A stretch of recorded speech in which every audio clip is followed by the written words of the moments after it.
Welcome, everyone. This is the fourth Atreo Podcast. I am Thy Pirate King, joined as always with Marty Boy and our guest, Smack Boy. And the first thing that we'd like to talk about today is there are some live changes that just released for the new patch that they came out with. A lot of stuff. So obviously Brigitte's in the meta, the new map Rialta, the Genji deflect changes. We talked about this a lot in the last podcast, so I'll just go through it briefly. Hanzo reworks.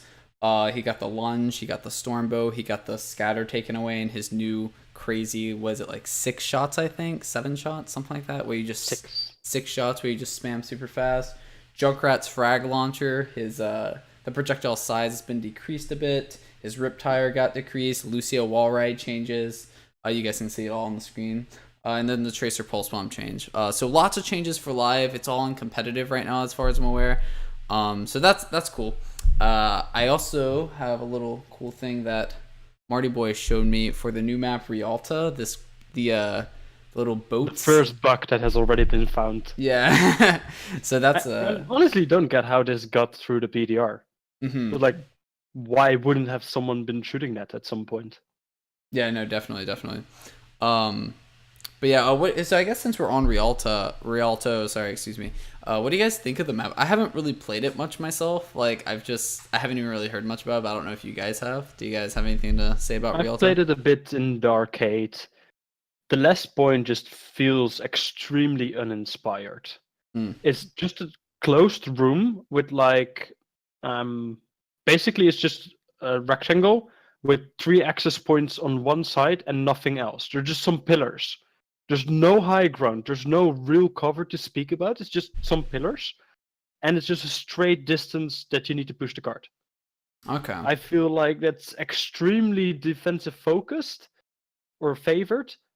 And there's no real strategy positioning wise. You go in. Is there like any cover at all? They're there. You just literally you stand across of each other and you fight. There's nothing there. It's a bit of a Mexican standoff. You can take the boats in the water, but that's a little bit of a risky play.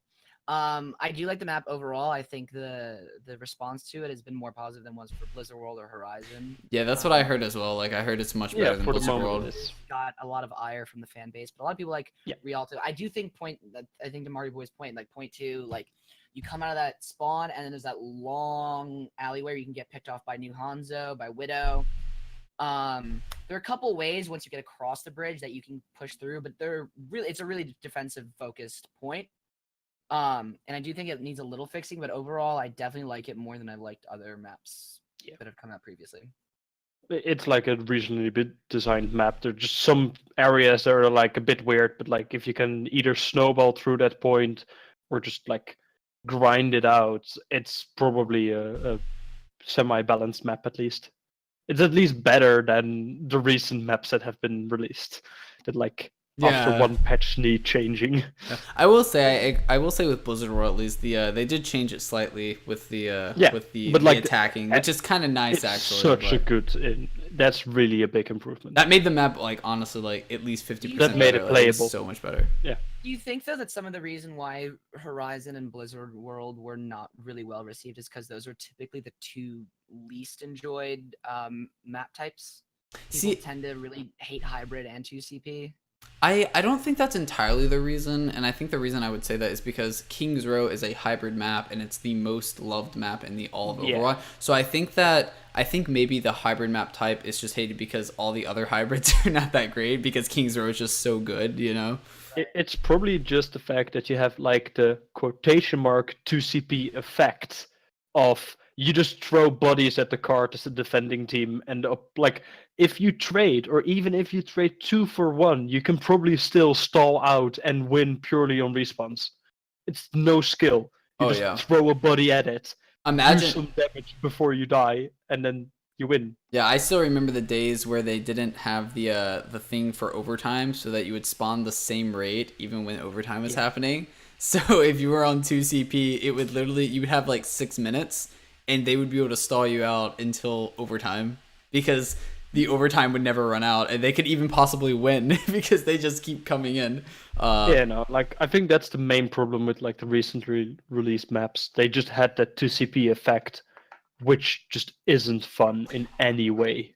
Yeah, I think a really good. Just the difficulties of map design. Yeah, I think a good way that maybe they could fix it is just make the walk time to get to that last point, like from spawn, like longer. Like just make it longer, because if you make it longer, then it takes longer to get out there. So you actually have to like win that. You know how like towards the last point, you generally have like one more like full team fight. It basically, if you make it a really long walk, or at least longer than it is now, it basically says you actually have to win that last fight, and it doesn't let you just keep contesting. I also think it'll encourage players to do something that I see a lot of pro players doing, but like not a lot of Diamond Masters, Elo players doing, and I'm sure below that, where when you're trying to defend, typically what you want to do is stall out, give up a tick, give up maybe 2 ticks, regroup with 5 or 6, and then try to contest the point. That's how it should be. That's how it should be, and you will never see that in low elo. Well, if you make the walk back longer, I think it'll sort of like stress the point that like, okay, we need our Lucio with us because this walk back's longer, so let's get a group together, speed boost in, and then try to take the point with a couple ults. But like being very rude, there's no team play. Yeah, but I think competitive play. I think it encourages it though. Just Vin it encourages it, but like, how many times will the lower elo players not just press W to the point? And be thinking, okay, so it goes at this rate. If we send one person in, they can stall for 10 seconds around, so then we can regroup, and then we can go in, and Lucio will speed boost all. Oh wait, there are 2 sides out of the doorway, so we all go left, not just one random direction. Yeah, I think though that what Blizzard should strive for though, they should strive to make the game more team based and not less team based. Even if the lower lower elos are not necessarily doing the team-based things, it's better to have the team-based aspect. But I don't think like making it longer won't make it more team-based. It will just make you walk longer. But like people will still be going out staggered. Of course. To prevent the staggering, you have to stop pressing W. Yeah. But that's always gonna happen. Blizzard can't stop bad people, you know? Like they can't make you better at the game. No, like below 3000 SR, your W key is just stuck. And like above 3000 SR, you have the ability to let it go every now and then. Fair. I'm sorry, bullying. Down to S. Yeah. I guess moving on from some of the things that we don't like about Blizzard Overwatch maps. So there's a new PTR change, or a lot of new PTR changes that have been coming out for Overwatch. So we have obviously I guess something to point out. They did add in these player warnings. So now you're going to be, if you're not being a good person in Overwatch, they're going to say, hey, you're not being a good person in Overwatch, maybe you should stop. So I think that's a good reasonable thing to do.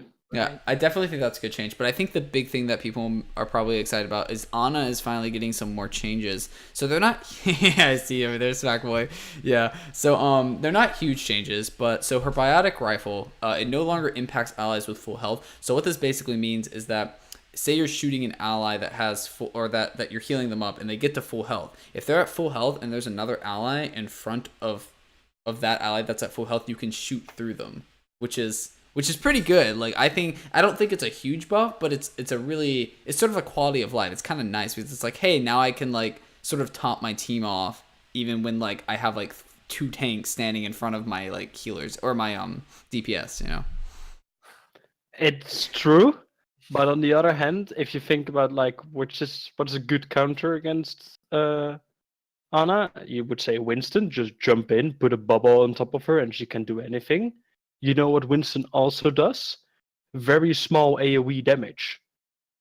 So a person that's normally 200 health and currently at 199 health will still eat up all the 70 healing you're putting out. Of course, yeah. I think right, but Winston is not as meta anymore. No, not in the current meta, but like it is a good change, but I don't know how big of an impact. Like it's a good quality of life change. But you also have to remember, right? You're typically not going to be trying to shoot through people when Winston drops into an area as Ana. As an Ana player, I can speak first experience. Like my team, typically when Winston jumps in, there's a bubble. I walk into the bubble, immediately anti the Winston and heal myself.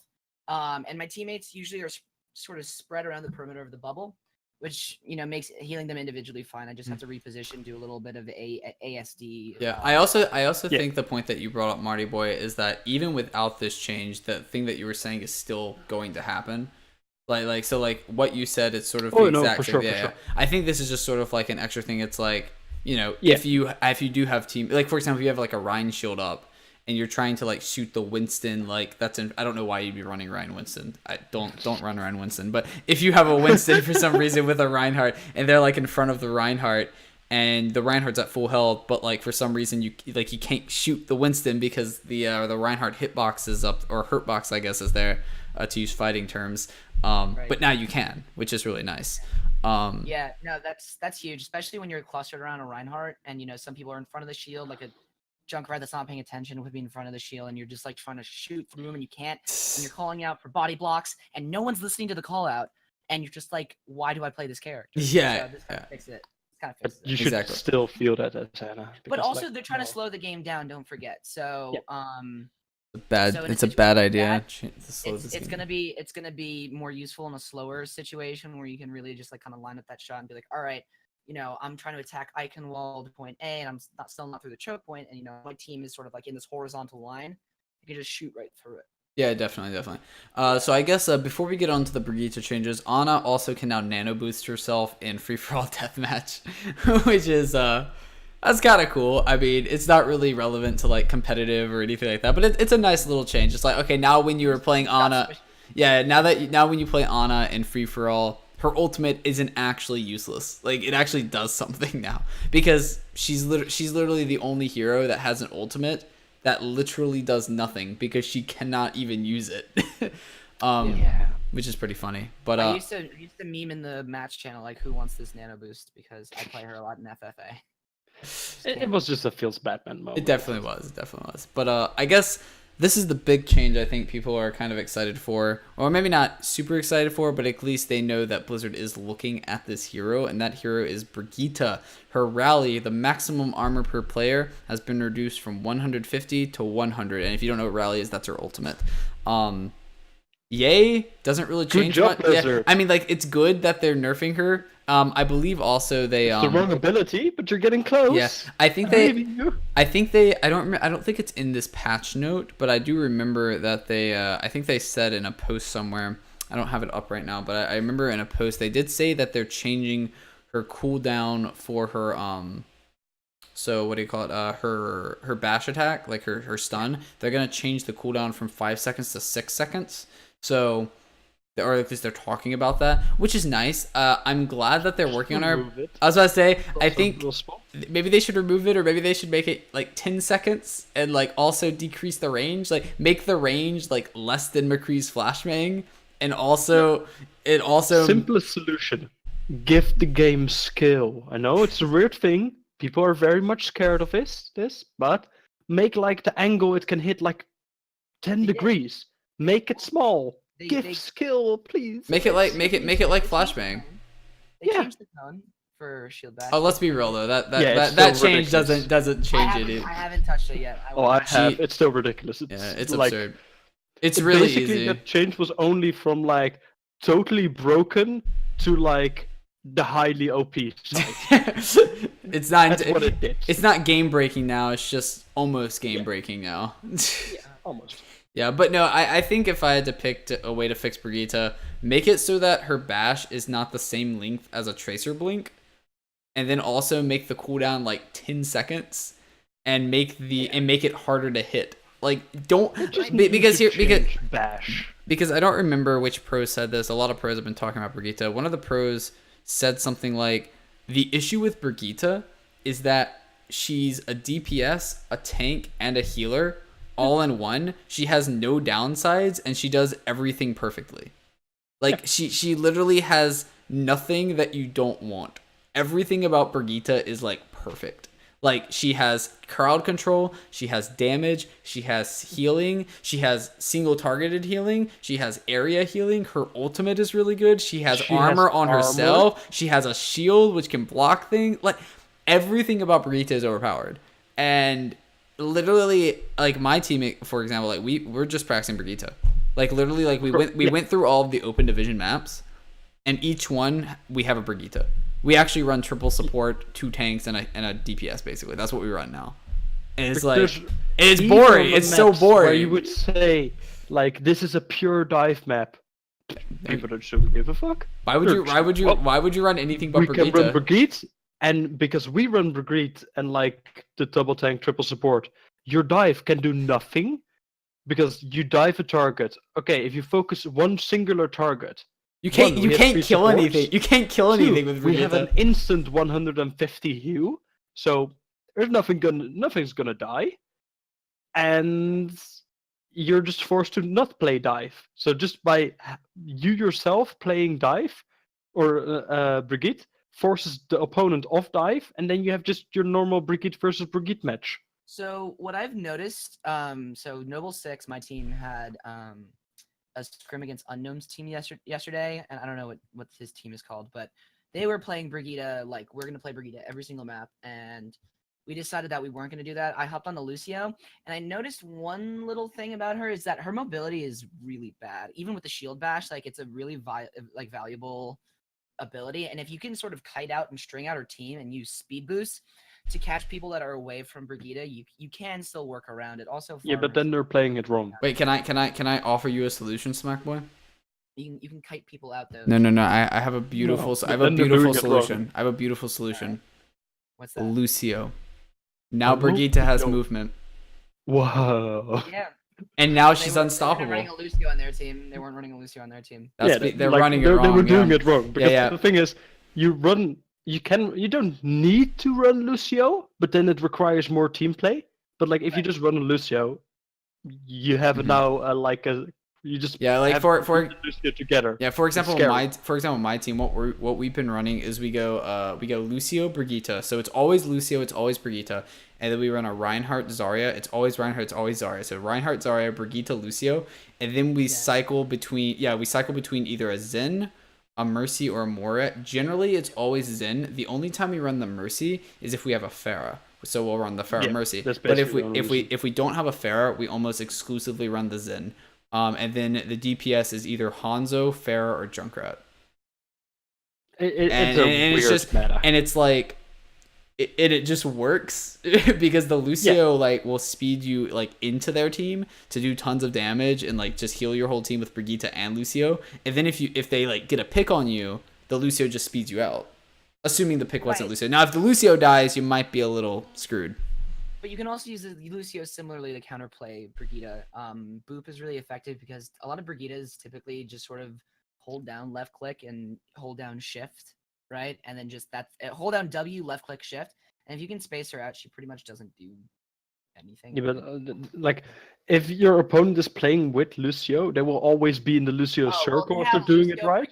Then See, that's what we're talking about. We're talking about running a Lucio and a Brigitte. Yeah, if you don't run a Lucio with Brigitte, she's really bad.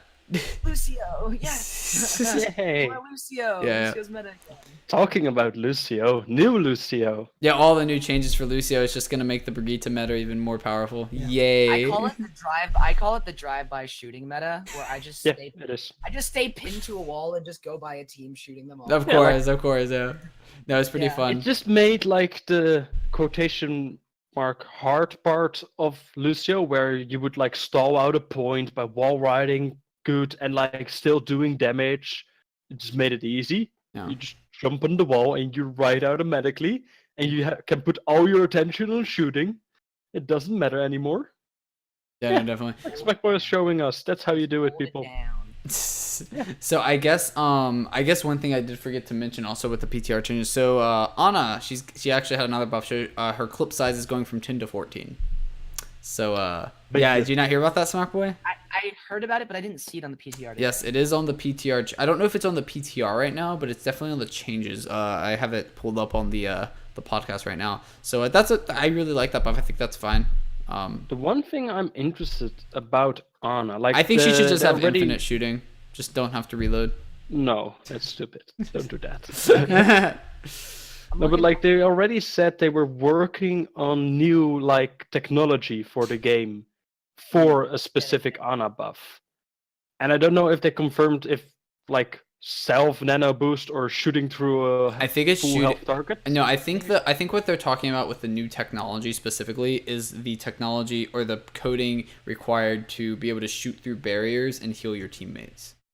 That's what they're working on right now, I think, because it is like coming from a coding person. Like I've been constantly thinking about how you would code that in, because it's kind of hard to actually code that in, because it's like if you shoot the barrier, I guess one way you could do it is it's just like the shots will always go through the barrier, and if it hits an enemy, it just doesn't do any damage. But if it hits a teammate, it'll just heal. So that's one way to do it. But I'm sure that they're probably gonna do something different. They tried to reprogram the entire projectile, like the way it behaves. Yes. Exactly, yeah. But I'm sure they'll figure it out. Her hit scan is only like hit scan, right? Like it's a super fast projectile. No. Actually, when you're scoped in, it is hit scan. Mm-hmm. You can kill other Anas. I've done it on a paintball. You can kill other Anas while scoped in. Yeah, but like that's the general way the hit scan works. Yeah, it's not actual hit scan. They made it to be like extremely fast projectiles. Right, so there's like a little window, like on a paintball, where if you're both scoped in on each other. Yeah, but you're literally talking about. I think that's actually more of a I think that's more of a latency issue. Actually, yeah, that's not really like a hit scan or a projectile issue. But I guess moving on from Ana and the PTR patches, since we do have a lot to talk about. So here's something interesting. So Symmetra has been getting a rework. Now Geoff, I believe, Geoff, he posted a lot about this. Someone, thankfully, in the comments, you guys can see it on the screen right now. He did a too long didn't read summary of all of Geoff's responses, which is super useful. So basically, Symmetra is going to be getting tons of changes. Now, none of these changes are actually confirmed right now. These are just all in testing phases. But I guess I'll just read them out. So she's getting moved to the defense hero category, not support anymore, which thank God, because she's not a support. Her sentry turrets are getting changed. Her primary fire is getting changed. Her alternate fire is getting changed. Her teleporter is getting changed. Her photon barrier is getting changed. And the shield generator is being removed. Symmetra is just being entirely reworked. Yeah, like nothing is... Well, is something really the same? Nothing. Oh, yeah. No. She has turrets. That's... literally the like turrets, they do the same thing basically. But they move. They move. Yeah, they move. They have more health and they do more damage. No, they do more damage. Yeah, but like they do the same thing, as in they get on a wall and they shoot. Okay, fair. But the way they get on the wall is completely different. But they move like her photon barrier, right? Where they kind of just like hover and like can catch things on the way. Yeah, it's No. Wait. No. She doesn't have a no. Her photon barrier is different now. No, but like it behaves like they like float out. Oh right? Yes, no. Yeah. Photon barrier. No, them on the wall. Yeah, no, but they float out. They travel. Yeah, they travel. Oh yeah, they travel, but they don't do damage. No. Traveling. They do damage after they do damage. They do damage after they stick to the wall. Well, that's what that's what they have right now. Like they did say that they're thinking about maybe making it so that you can shoot them out of the air. And I would assume if you could shoot them out of the air, then they would probably make it so that it does damage in the air. No, I don't think so, because like they still have him as an undeployed turret flying through the air, and once they hit the wall, they do the normal deploy animation. So like at no point I think they will do damage while flying. Yeah. But I think, in my opinion, the two biggest changes, in my opinion, for Symmetra are the primary fire changes. So the primary fire changes, they're going, so instead of doing 30, 60, 120 DPS, because Symmetra gets stronger as she goes, now it's going to be doing, currently right now at least, it's doing 65, 130, 195, but it is not locking on anymore. And it also takes a combined 2 seconds to like have the level up damage. So it doesn't lock on. So it's basically like Zarya. Think of Zarya. 2 seconds per stage. The second really big thing about this is that now, as I'll just quote him here, he says, when hitting a barrier, it currently generates ammo instead of consuming it, and hitting barriers still increase weapons damage. So what you can do is you can go to like a Rhine shield, and you just keep shooting the Rhine shield, and after 6 seconds, you'll be doing 120 damage per second, and you won't be using ammo. You'll also be regenerating the ammo, which is absolutely insane. This is basically you will burn through a barrier. This is amazing. Depending on how long the range is for this, and I would assume it's probably going to be a little bit less than Zarya's, but probably a little bit more than it is now. It's going to be huge. That's going to be absolutely insane. And then the second big change I think that's huge is the teleporter is getting a huge change now. So instead of it being an ultimate By the way, her ultimate's completely different now too. We'll talk about that too. But the teleporter, it's now an E ability, so you can place it 25 meters away from you. So you place it 25 meters away from you, and then the opening like the entrance to that teleporter opens in front of you or like near you, and you can walk through that and then go fixed position in front of you. Exactly. So I think they said something along the lines like it will help teams that have no mobility get to like high grounds and things like that. That's sort of. It is a good kind of thing, and it like allows you to like if you have some open space, like you're on the left side, you need to go to the other side, and they're spamming that, you can just teleport over. Yeah. Also, they made it. Yeah. Also, they made it possible for like a diva nuke to fly through it, or a Junkrat tire. Yeah, absolutely. Yeah, which is pretty cool. Busting right there. Yeah, that's actually gonna like throw the Brigitte shield meta sort of on its head. I will say one thing though. I will say the thing with the getting people to high ground, I don't think that's going to be used as much as they think, in my opinion. And the reason I say that is because if you're using Symmetra to get teams to high ground, why not just play dive? Because dive does dive is shit at the moment. Well, I mean, okay, assuming dive is not bad, why not just do it with dive? You know? Yeah. But maybe next season once Brigitte is nerfed or something. Yeah. Then we can go back to normal diving. Absolutely. So also her photon barrier has a change. So now it's her ultimate ability, and they said it's so weird. They said it's functionally similar to May's Ice Wall, but instead of placing a moving barrier, she places a static barrier wall that effectively is infinite in size and has 5,000 health. And when they say effectively infinite in size, does that just mean it goes across the whole map? So what it does, so you have just a random place in the map. You do like normal May wall, you place a wall. You get like a indication, hey, here goes your wall. Then it will create a barrier that will like infinitely go to the right, infinitely go to the left, infinitely go to the top, and just stops at like whatever it hits. Right. So that way it will just create a full wall. Like an entire skybox size, totally like food protection. Yeah. I feel like you get more value out of it the smaller it is though, since it's 5,000 HP. Yeah, probably. Yeah. But the thing what I'm thinking is, so you just Brigitte ult, so your team has like a shit ton of health extra with the armor. Then you put a barrier, and then you just wait for them to engage. But like normally, if they Brigitte ult, you would like take a few seconds extra in your engage to whittle down the armor. Now there's another 5,000 health in front of you. So you have the 5,000 health of the Symmetra. Then say you play Reinhardt, that's another 2,000 health, and then you have like after the patch, 100 armor on everyone. Fun game. Yeah. But then you run Symmetra on your team, put a telly behind that shield, and throw a Riptire behind it. Can't hear you, bud. You're muted. You're muted. They walk behind the shield again, though. Yeah. If they see the teleporter coming, they just walk. They walk on the other side. Never mind, rotate. Lucio speed boost, rotate.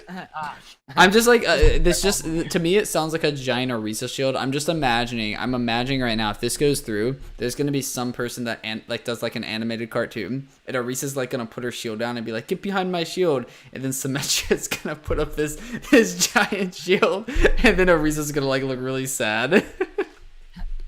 Just comes through, nah, get behind mine. I really like the suggestion that like the developers give from their playtesting is you place it in your spawn, because like it goes infinitely forward. So let's say Hanamura, second point, you're defending. You just place it like across in your spawn, and it will just separate the entire point. It's like, oh, you're in spawn. Okay, 5,000 barrier in the middle. That's one of the biggest things that one of the biggest issues people have with 2CP, right? Yeah, it's gonna make it worse again. So like, kind of makes it better. You have just one person on point, right? And you just put your Symmetra barrier there, and the person can just kite around, and with so much more survivability. And you just go in and out like you would if you were playing Orisa, except you don't have the movement speed reduced because you can charge up your. Weren't we just talking about how like 2CP was so awful because of this specific? Oh my goodness. Okay. The juicy things gonna get worse now. With that, let's move on to the next topic. So season 10 is obviously out now, which is pretty cool. We talked a little bit about it last podcast when season 10 wasn't out. So season 10 is officially out now, obviously. And I guess let's talk about our ideas about the meta. We kind of touched on it a little bit when we were talking about Brigitte and whatnot. But what do you guys think about Brigitte as a whole? Like, do you guys think she is completely overpowered? Do you think she's not overpowered? Do you think that dive is still going to be a viable option? Do you think that dive is completely dead now? What's your opinions? So dive isn't completely dead, but there are like very specific things required for it to be viable in any way. So you like basically only run it on how you call it, King of the Hill maps, because the opponent can't be like bunkered in or force upon you somewhere. Like they can be in like one huddle sitting in a corner and just waiting for you to dive them. So my team has been still running dive on Oasis, you call it City Center.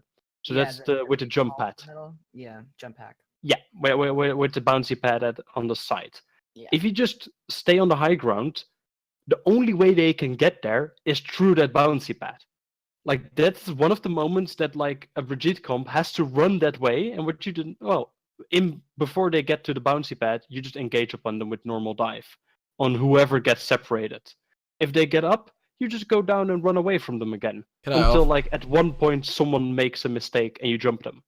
Well, I've applied similar logic to defending on like payload maps. I think particularly Gibraltar is one where Brigitte is very weak attacking. Dorado could be another one, where there's a lot of high ground on these payload maps, and you don't really get the same utility out of the Brigitte. You can't really constantly initiate on a team that's more mobile than you as you're trying to escort a payload at the same time, right? Because Brigitte has this weird, this weird split where she's like, I gotta stay with the payload, I gotta stay with, my tanks up on the payload, but also we can't, let our DPS that are getting split off, like, get picked off so easily. And then she puts herself in bad positions where she can get dove on, because even though her self-healing is good, it's not that great.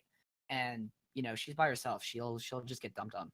I guess to play devil's advocate here, because I do actually kind of think dive is basically dead now. I think I think dive is very few exceptions where it is runnable. See, I would even argue that in the exceptions where you could run dive, I still don't think it's better than Brigitte strat. And the reason I say that is because Brigitte runs Hanzos and Pharahs and Junkrats, right? Those strats too. So for example, on your example for the Oasis map, right? The one with the jumpy pad, the city center, I believe. So you said like the contesting the high ground. Well, here's the thing: if you run a Pharah Mercy and the Brigitte comp, right? The Brigitte comp gets on point, and then the Pharah contests the high ground and just keeps shooting them and does tons of damage and gets an ult up or something. Eventually, they're going to have to jump down, or the Pharah is going to boop them off of the high ground. Once they're on the low ground, they're done. With a Pharah. Like it's that point, just like with dive, you already played that with Pharah. You don't play it full dive. So you just take the Pharah fight. Well, then I would also argue though, like once the Brigitte comp gets on point, you have to contest them somehow. Because if you don't contest them, they're just going to cap the point. And the moment you start contesting them, you lose the fight. Because dive can't do anything against it. That's the thing. You can let them cap, right? You can theoretically give out like 8% on the point as long as you're like patient and like I saw NYXL do this yesterday. Like they gave up. To be fair, it's not Brigitte's strat in Overwatch League though. I know, but no, but like the ID still applies. Yeah, it's the same principle. You just look for that one misstep and purely capitalize on that. Punish hard. Yeah. You dive on it and you punish hard, and then you're in a 5v6 where Brigitte isn't as strong. See, here's my argument though: is that with the Brigitte strat with the dive comp, you actually have to wait for them to mess up, and you have to wait for that one small mistake, and then you have to execute dive perfectly. With the Brigitte strat, you don't have to do anything perfectly. Oh, for sure. It's Brigitte is way easier to play, but like you can still play dive. It just requires you to be decent at the game. I disagree. I don't think you can play dive against Brigitte's strat.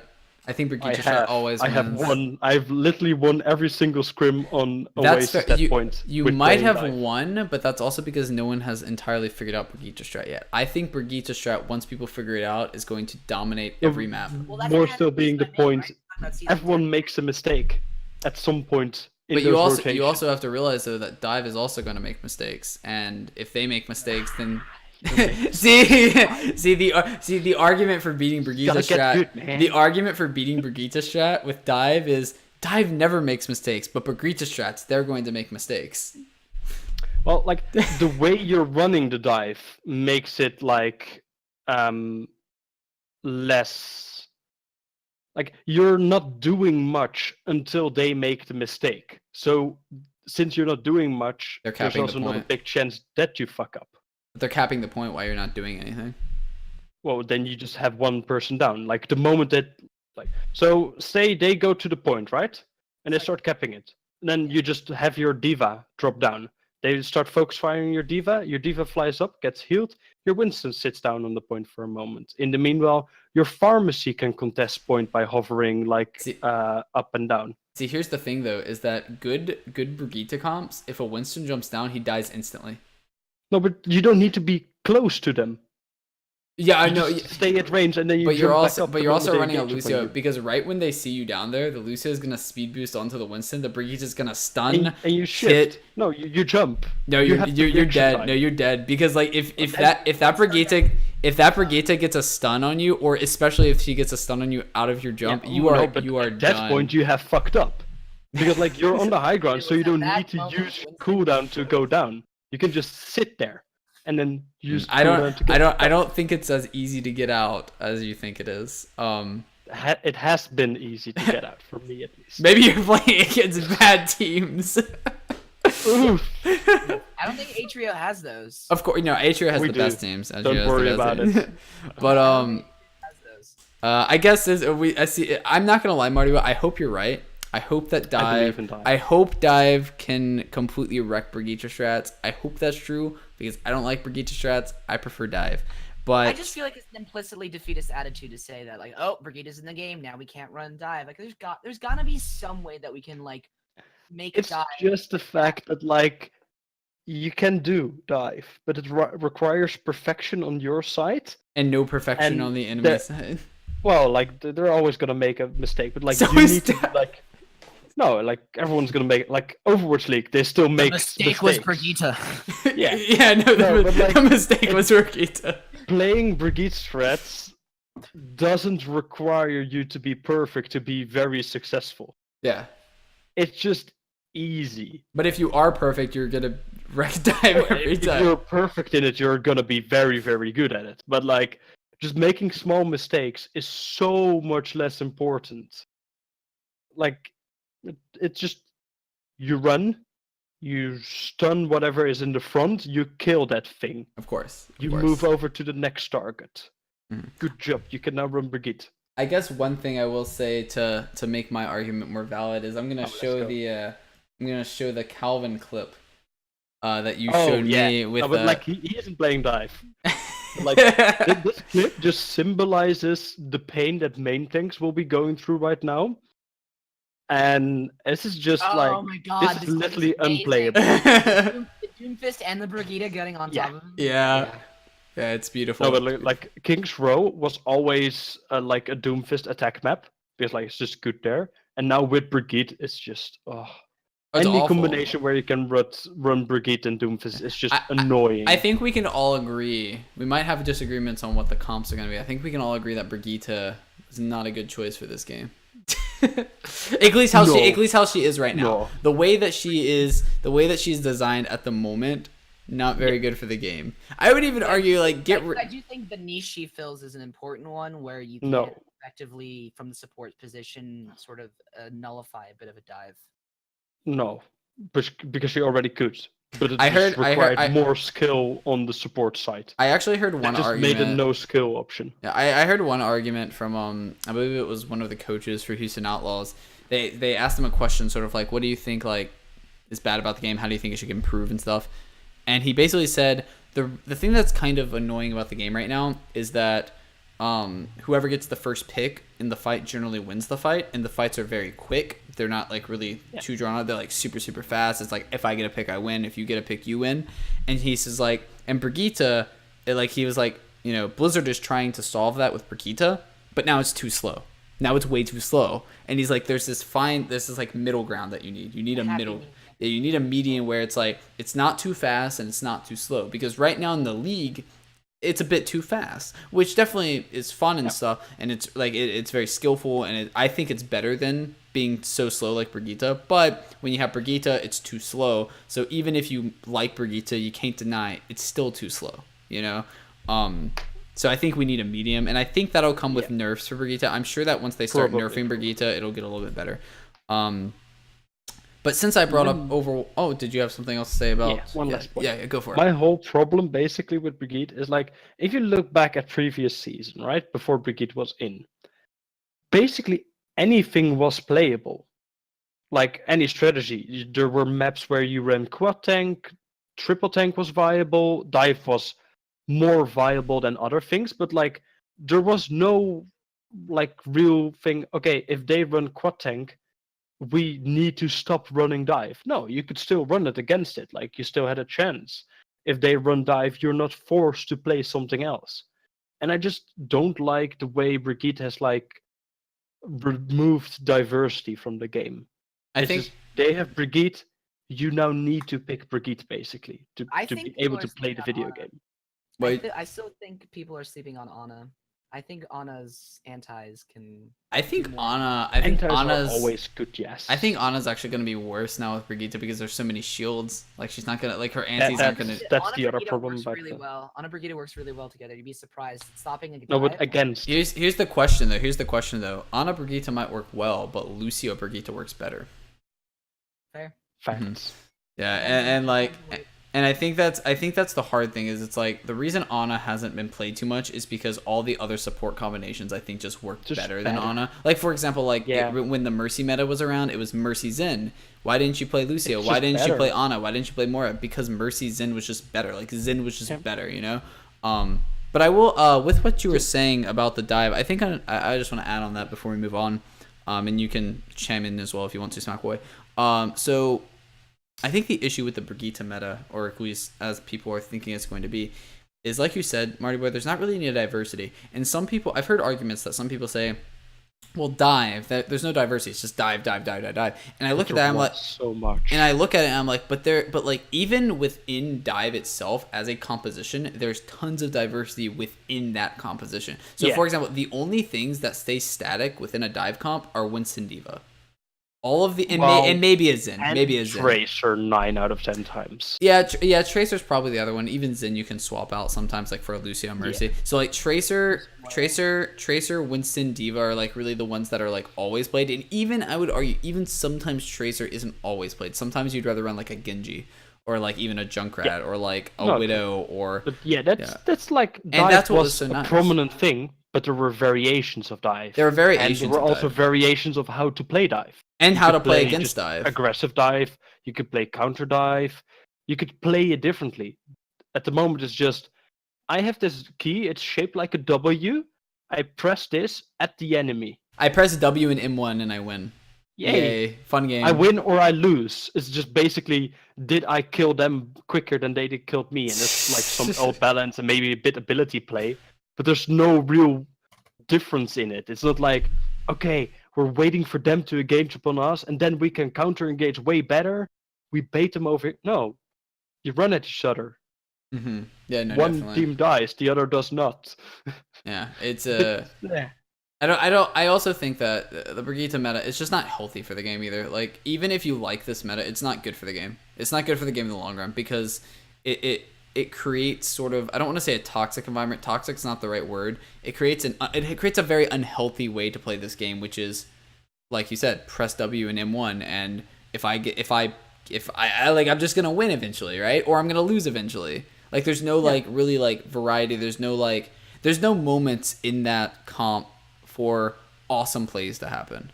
It's just, did my Ryan build Shatter before your Ryan? Like, yay. You know, I in scrims on Tuesday, I sniped an ulting Genji out of the air with Brigitte, and it was pretty dope. Okay, that's cool. That's cool. Yeah, that's fair. So it still happens, obviously, but I think it happens a little less. I feel like dive is much more prone to having really awesome, cool plays. You know, but I guess moving on, I think we talked about Brigitte. bit enough here. Yeah. So moving on to the next topic. So the stage 3 final probabilities, and this is an updated one from yesterday. So as you can see, we have New York Excelsior, Boston Uprising, 100% chance they're going to be in the stage finals, as well as Los Angeles Valiant and Los Angeles Gladiators. Marty Boy and I were talking about this a bit before. We don't know why they're also not 100%. They're confirmed. Like, they're going to be. These are the 4 teams that are going to be in the finals: Boston Uprising, New York Excelsior, Los Angeles Valiant, and Los Angeles Gladiators. Now the seeds are a bit, I think, more susceptible. Boston Uprising is most likely going to be number 1 seed, and New York is most likely going to be number 2 seed. Valiant and Gladiator, maybe they could swap. I don't think so, though. I doubt it. But yeah, what do you guys think of that? What do you guys think of the our final 4? Oh yeah, basing it off like current standings, it is fixed this way, as in like Boston needs to play Gladiators. Okay, there's a chance Gladiators will win this, of course, but like it's more favored towards Boston, so that makes Boston the number 1 seed, and NYXL has to play Shanghai Dragons. Who's gonna win that one? I don't know. So that means that NYXL is fixed 2nd seed.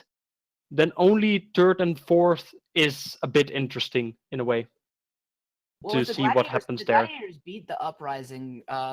New York shoots up to number 1 because they have the map differential right now. Yeah. So if that happens, that's good.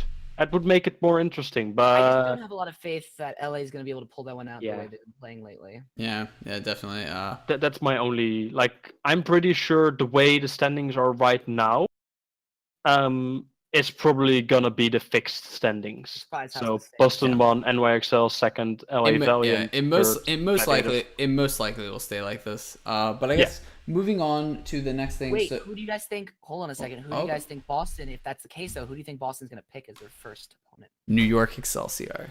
No, I'm just kidding. No, I don't think so. I think that if they did pick New York Excelsior, it would be more of like a rivalry thing. But I know that New York Excelsior said that they would pick Boston, or at least Sabiolby did. I think if they had to pick, though, they'd probably either pick Valiant or Gladiators because it'd be the easier matchup. Okay. Probably. You don't think they want to knock the Titan out of the way first? That could be true. But if they knock one of the small guys out first, they guarantee their second spot or second place. Sure. So that's true. They play the long game. And also, if New York happened to lose against one of the other ones, then they've also almost guaranteed their first place too. So sure. Yeah, I don't think anyone's touching Boston right now. Mm-hmm. Well, they haven't lost a match all stage. Yeah. They're 9-0. Yeah. So if they win their next 2 matches this week, and if they also win, or not next 2, but if they win their next match this stage, and if they also win both of their things for the playoffs, they will be like the only team that has never lost a game in a stage, which will be fascinating. That would be very nice. Every stage, NYXL loses one. It's just their classic loss of the stage. Exactly. Yeah. But moving on to we have the stage 3 what do you call them standings up right now. So Boston's number 1, New York 2nd, Valiant 3rd, Gladiators 4th. We kind of just talked about this before. Shock is in 5th place too. I think it's pretty standard. We just talked about that a bit, but there you go. We also have the league standings up. So league standings are a bit different. So the league standings are New York at 1st, Boston 2nd, London 3rd. Seoul is still in 4th. I mean, they haven't been performing that great, but they're in 4th. And Philly's in 5th. So yeah, this sort of makes sense still. New York at the top, Boston 2nd, London 3rd.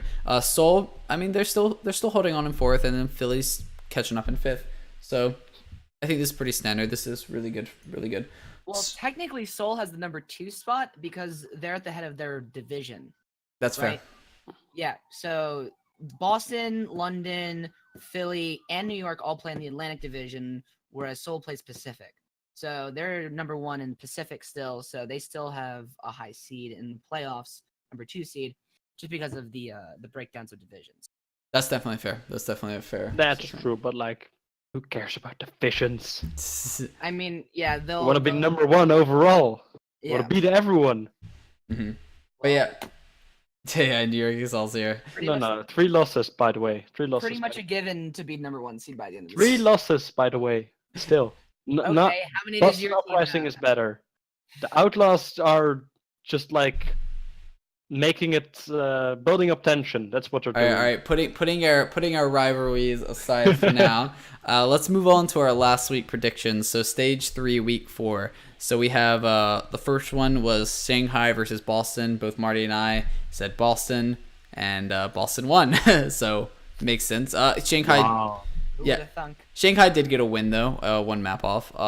So the next one was Houston versus Valiant, and Houston won. Both of us thought Houston was gonna win, so that's great. I was happy about that one. No, I felt like Houston was gonna win because I love Houston, but I thought Valiant was gonna win, and I was really surprised. Like Houston really played well. I thought that Houston did the things. I thought that Houston had a good chance. I wouldn't have been surprised if Valiant won though. Valiant's been performing very well. So the next one was Dallas Fuel and Florida Mayhem, and I specifically remember this one because Marty Boy was just like, "No, Florida Mayhem, they're not going to beat Dallas." Okay, I gave Dallas more credit than they were due. Yeah. Okay. No, I will.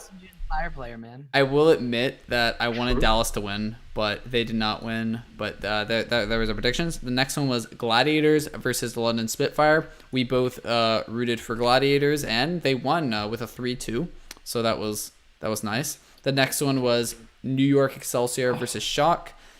Shock, they hurt my feelings. I believed so much in them. They were playing so well. Let's be real. Then, New York, both matches they just dropped hard. New York only loses one. New York only loses 1 match per season. They already lost their official match to Boston. They're not going to lose anymore. That's true. Yeah. But moving on. Yeah. But moving on, so we have Seoul versus Philly, and we both thought Philly was going to win, and they sort of got stomped by Seoul. Seoul pulled I don't know how. It's like, Philly, what you doing? Yeah, they haven't been performing as well recently, Yeah, they were really slacking this week. Yeah, the next one was Boston versus Dallas, and we both said Boston, and Boston 4-0'd them. The next one was Gladiators versus Houston. We rooted for Houston because it's our favorite team. About this. Just move on. Next. Yeah, it was close. It was a close one. The Houston Laws Gladiators won with a 3-2. The next one was Valiant versus Florida. We both said Valiant. Valiant won. Next was London versus Shock. I said London. Marty Boy said Shock. I was right. He was wrong. Potato, you know. Yeah. No, I think Shock has been improving a lot, though, so I definitely understand picking Shock there. You know, like SF from San Francisco, Shock, Spitfire. I just mistyped, okay? Oh, okay. Yep. Yeah. Yep. All right, the next one was Seoul Dynasty versus New York. We both said New York. New York won. Seoul hasn't been performing.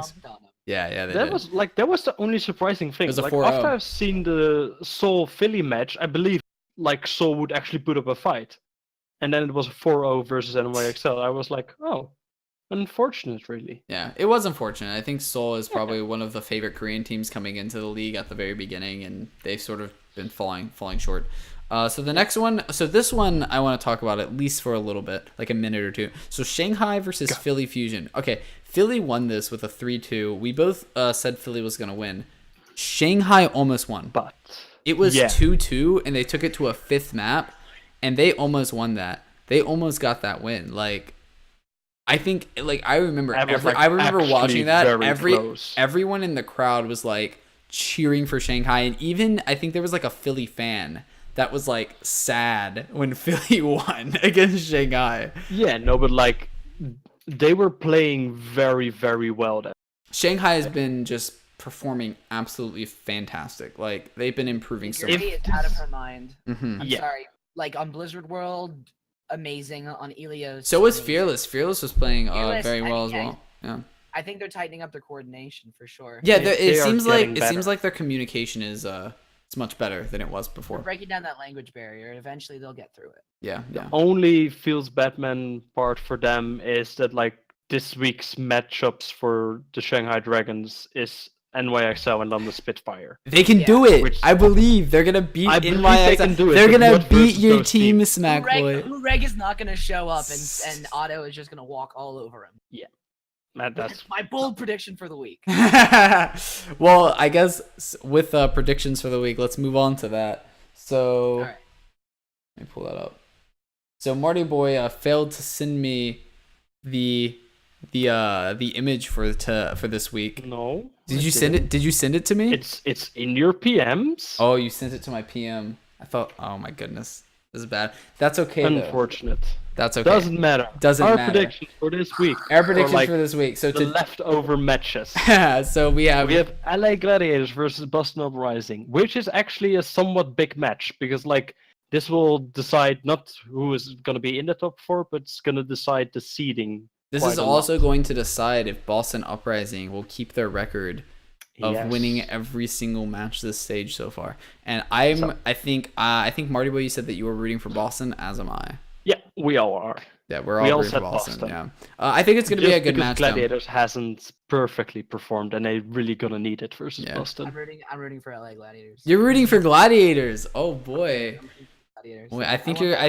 I want my boys to have the number one. I want to have my boys have the number one seed. The only reason.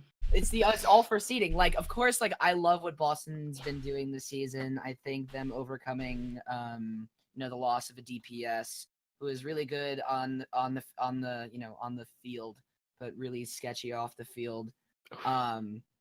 They've been playing so well, dude. Striker deserves more credit, more votes for. Striker is such a good tracer player. He's amazing. Gamsu's been a beast. They deserve more credit than they've deserved. So Mistakes too. Mistakes has been playing well. Oh my god, him filling in, just absolute beast. But just very selfishly for the squad, want LA I want LA to get it back on track because I want the playoffs to be interesting. Gladiators have kind of been playing poorly lately. Yeah. They had that 3-2 victory against Houston, but they probably should have beaten that given the way beaten them by a wider margin given the way Houston's been playing lately. Yeah. All right. But moving on to the more interesting match, New York Spitfire Soul.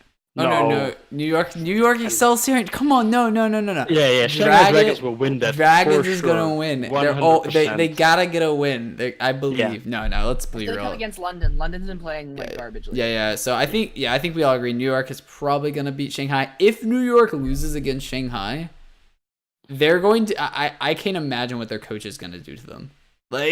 No, they won't. It's literally impossible. Never say that. Never say impossible. I will say that because it actually is. All right. So moving on, London versus Seoul. This is going to be an interesting one. This is going to be a very interesting one. The same Not record. as interesting for the standings for this stage, but more interesting for the league standings. This stage, both teams are not going to be in it. Yeah. In the playoffs, but for the league, both of them are at 18 wins. So the winner of this match will be the third place. So who do you guys think is gonna win? Well, first of all, I think Seoul's gonna win. I think Seoul's just been more consistent lately. They, Yeah. But it's Kureg is very hit or miss. He'll sometimes show up, sometimes he won't. But Dojin's been playing really well. But I think Jaehong can match him. He has, I think, the fastest charge time out of any Zens in the league, which people still don't really give enough credit to Jaehong for, just because the Dynasty have kind of been underperforming this season. But I also think when Seoul needs to pull out victories, they do, right? When it's crunch time for them, they've been maintaining their top spot in the league because they pull out the victories that they know they need. They've been very formulaic about it. And if you look at the playoff standings right now, or the divisional standings, Seoul sits one win above LA Valiant, who've been on the up, right? They're upward trending team, especially this stage. So Seoul knows that they need to get this win to maintain that top of the Pacific Division in order to get that number 2 spot for the playoffs. Yeah. Yeah, no, I'm rooting for London myself. I think London. Yeah, I think that. Fair. I want Seoul to win. Don't get me wrong. I prefer Seoul over London as a team. I like their players a little better. But I do think London, they've been underperforming a bit. I think Seoul has also kind of been underperforming slightly as well. So I think they're both underperforming. I think that London still has a bit of the better players though, in my opinion. So I'm interested to watch the game though. I'm rooting for Seoul, but I think London's gonna win. Is Birdering back from his injury yet? I'm not sure. I think they might play him again, but that's also what that's also one of my arguments. That's also one of my arguments for London. I think that if they have Birdring, they have a very high chance of winning. So And then like you said, Hureg is a little bit hit or miss, but I do think that that if he gets his shit together, he'll win the game. Yeah, I mean, he showed up last game they played. Yeah, He really showed out. So we'll see. Definitely. So the next one, I think this is the interesting one for Shanghai, the actual interesting one. So Shanghai versus London. So what we've been talking about, They have London, a minuscule chance, yes. they do have a chance to win. Instead of this one. 0, it's like 0.0001. So here's my thing. I like we've been talking about, London has been underperforming recently, and if they don't have Birdring, I think that Shanghai has a good chance. I'm still gonna go with my vote's still gonna go to London. I'm gonna root for London, of course, or not root for London. I'm gonna root for Shanghai, but I'm gonna put my vote on London. But I think Shanghai has a chance to win. You know, I'll be interested to watch the game. I'm sticking by my bold prediction. Shanghai Dragons 3-1. 3-1 against Easy. London. All right, I'll buy you a loot box or something if that's if you get it perfect. Yeah, I'm at the stage where I definitely still care about cosmetics. Yeah. So the next one is Seoul Dynasty versus Houston Outlaws. Gotta go with Houston here. Yeah. We're all not only because I love Houston and it's my favorite team. I think Houston is actually just the better team than Seoul. Like I just think they're a better team. I don't think Houston has been underperforming or overperforming this stage. I think they've been sort of like in the middle. They've been playing relatively averagely. Jake's Tracer is getting better. Oh my god. It is. Oh my god. Yeah. Yeah, no. Way better. His Tracer is like every time I see him play Tracer, I'm like, "Oh my goodness, are you a Tracer Are you a player? Tracer Like player? what?" Well, that's why I have a lot of respect for the Houston Outlaws as a team. Is that they're just like, we're not gonna buy new players. Are you kidding me? We're gonna work on our own players. We're gonna work on the players we have. Yeah. Line up more, but like let's just widen up Jake's hero pool. Let him get more practice. Get him the right I- coaching.